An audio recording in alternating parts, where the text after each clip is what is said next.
Semi-auto shotguns are like dating the hot girl next door.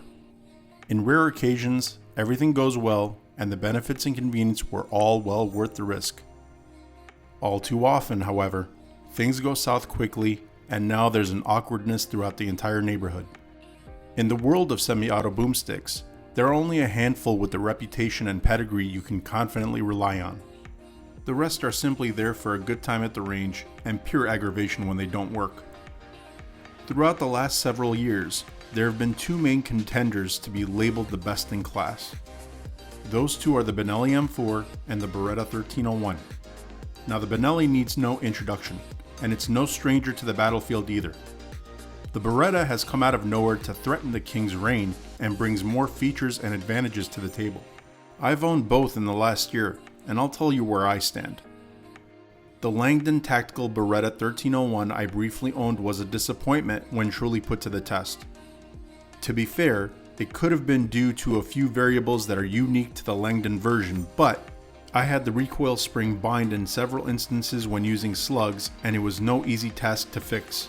This could have been due to the Magpul Zukov handguard's slimmer profile. The M-lock accessories tend to ride dangerously close to the recoil spring and can cause an issue if the screws are too long. That said, the Beretta handguard has zero ability to attach accessories to, so this was a necessary add-on. Some will argue that I should have bought a Briley handguard to fix the issue, but with the girth and weight that it adds, I didn't consider that to be an ideal solution. My Benelli M4, on the other hand, runs flawlessly. You can feed it any type of shell you want and it chows down effortlessly. So it was an easy choice for me on who wore it better the last time around. Now, however, things have gotten interesting. Enter the Beretta 1301 Tactical Mod 2. Essentially, it's the same shotgun as before but with three main upgrades. Number 1. The handguard. The handguard is vastly improved from the first gen.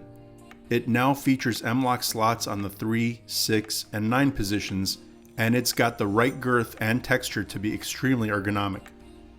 Number 2. The shell lifter. This is a game changer, and anyone that's ever loaded a Benelli M4 will understand why. When the bolt is in battery, the lifter will lift out of the way to give you clearance to load your mag tube. This means no pinched fingers and a much faster load time. Not to mention, Beretta already offered a beautifully beveled loading well that made it easier to slide shells into the tube. Number 3. The trigger group. The new trigger group is a little lighter, crisper, and offers a straight bow. I personally love straighter bows because it gives you the feeling of a shorter and cleaner pull. With these upgrades, we must now reconsider whether Beretta has overtaken the Benelli. In my experience thus far, the Beretta has been reliable no matter what type of load I've used. It's also much lighter weight than my Benelli, cycles faster, and has much better ergonomics. The charging handle and bolt release are oversized out of the box, unlike the Benelli. The mag tube already offers a 7 shell capacity without any modifications, unlike the Benelli. Most of the other characteristics like the stock, sights, grips, and whatnot are a wash since both models offer similar variants. I opted for this Magpul SGA Stock with Aridus adapter because of the looks and the features it offers over the Berettas. I also installed an Aridus RMR Crom in order to get the lowest possible sight picture for my red dot while co-witnessing with the irons. Other than that, this puppy is all stock. If there's one thing I wish Beretta could improve, it would be to replace this god-awful polymer tube extension for an aluminum one. I mean, come on guys, this is nearly a $2,000 shotgun. That tube extension is unacceptable even though it works as intended. From what I can conclude, the only edge I'd give to the Benelli at this point is that it's slightly lighter in recoil impulse. That's really a stretch too, because the added weight and slower cycling of the Benelli are the reasons for it. Those can and should be considered disadvantages, thus cannot be justified. To sum it up, I can honestly say that the 1301 has drastically improved enough to seriously be considered the new king.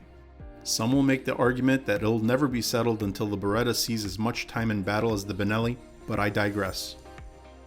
If you enjoyed this content, leave a thumbs up. Be sure to subscribe to the channel and share this video with your friends. Until next time, stay safe and may God bless the Republic.